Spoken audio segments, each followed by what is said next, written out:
Lift stations make it possible for commercial, residential, and community developments to defy gravity, collecting stormwater and wastewater in low-lying areas and conveying it to the municipal collection system at higher elevations.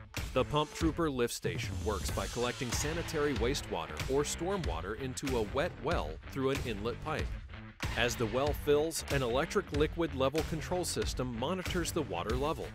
When the water reaches a predetermined level, the pump engages, transferring the water up and out of the wet well basin into the sanitary or stormwater system. The powerful grinder pump features sharp cutters that shred solids and move them under high pressure through smaller diameter pipe. Made in the USA, our lift stations are pre-assembled in a controlled manufacturing environment.